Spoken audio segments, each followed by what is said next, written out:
Explication. Sur les marches du sous-continent indien, le Pakistan, les pays himalayens, le Bangladesh, le Sri Lanka. Et à l'intérieur de cet espace, l'Inde elle-même, dont le nom officiel est Union indienne. L'Union fait 3 300 000 km², c'est quasiment un continent, mais qui s'inscrit assez nettement entre le monde himalayen, qui la sépare de la Chine. C'est sur la chaîne de l'Himalaya que vient buter la mousson, dont les énormes pluies arrosent le nord du pays. À l'ouest, les zones très sèches vers le Pakistan, l'Afghanistan, le Baloutchistan. La plaine du Gange et Calcutta à l'est, et puis le plateau du Décan, plus au sud. Le pays fait presque 1 milliard d'habitants. C'est le pays le plus peuplé au monde après la Chine. Et une carte de densité montre que la moitié de la population se concentre sur la plaine du Gange et sur les côtes. Cette population, ces Indiens, sont donc le résultat du croisement entre les peuples dravidiens, aryens, arabes, turcs, afghans, moghols. Donc, un peuple largement métissé pendant près de 4000 ans. Si on se penche maintenant sur une carte des religions, on constate que 11% des Indiens sont musulmans et 82% sont des hindous. Hindous, à ne pas confondre avec Indiens, qui désignent l'ensemble des habitants de l'Inde. Eh bien, ces deux communautés religieuses sont une des données de base quant aux questions d'identité du pays. La tension entre ces deux communautés religieuses, c'est ça ce qu'on appelle le communalisme. Mais n'oublions pas que l'Inde compte d'autres confessions. 2% de chrétiens, 2% de sikhs, qui sont à l'origine une secte issue de l'hindouisme, qui refuse le système des castes, les jains, les bouddhistes, les parsis. À la difficulté sur l'identité religieuse s'ajoute l'éclatement linguistique. Vous voyez sur la carte les grandes divisions entre les langues indo-européennes au nord, comme le hindi, le bengali, et les langues dravidiennes au sud, comme le tamoul et le telugu. L'Inde utilise en effet 1600 langues et dialectes, 18 langues sont inscrites dans la Constitution. La plus parlée, c'est l'hindi, mais l'anglais demeure presque partout la langue de tout le monde. Donc, pluralité des espaces, pluralité des religions, pluralité des langues, une population très importante, eh bien, comment s'en sort l'État indien pour gérer tout cela? D'abord, les moyens politiques, disons administratifs. L'Union indienne est un État fédéral avec New Delhi pour capitale. L'Union comprend 25 États fédérés et 7 territoires. Certains de ces États sont vastes comme des pays d'Europe. Par exemple, l'Uttar Pradesh est grand comme l'Italie.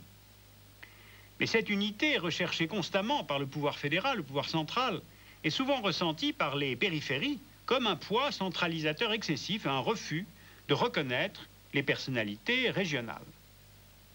Sur les 940 millions d'Indiens, 700 millions vivent en zone rurale. Et l'un des paradoxes de l'Inde, c'est d'être un pays peu urbanisé, avec beaucoup de citadins.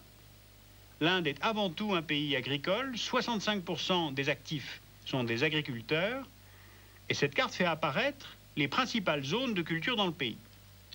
Au nord-ouest, la culture du blé, au sud-ouest et au centre, la culture des millets, au nord-est et sur les côtes, le riz. Dans certaines régions, ces cultures, bien sûr, se chevauchent, mais cette carte révèle surtout le fonds agricole traditionnel de l'Inde, les sols sur lesquels vivent les Indiens depuis des siècles et en utilisant la terre abondamment.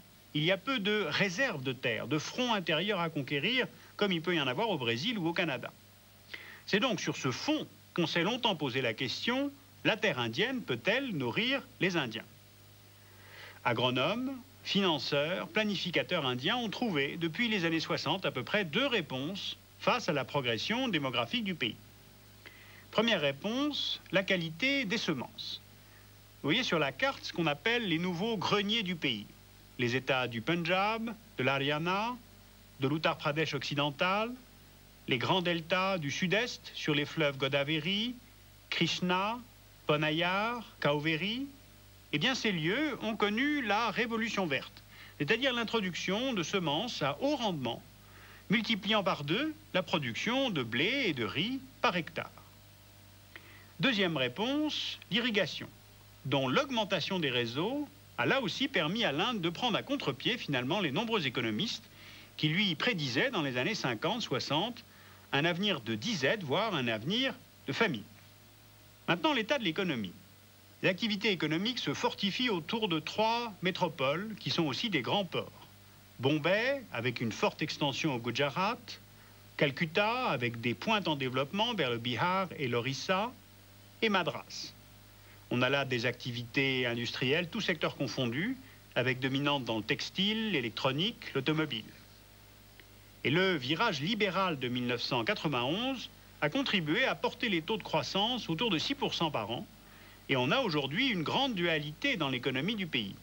Économie très agricole, on l'a vu, et un secteur tertiaire en développement, suscitant de plus en plus de délocalisation par des salaires, entre autres, très bas.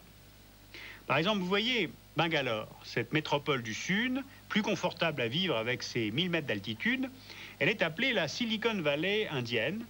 Elle est un petit peu comme une capitale mondiale de la sous-traitance informatique. C'est là, par exemple, que les Européens comme Nestlé ou les Coréens comme Samsung font traiter leur comptabilité. C'est là aussi que se montent les satellites de Indian Space Research Organization, dont l'Inde est un fabricant et un lanceur. L'Inde est à présent la 7e puissance économique de la planète.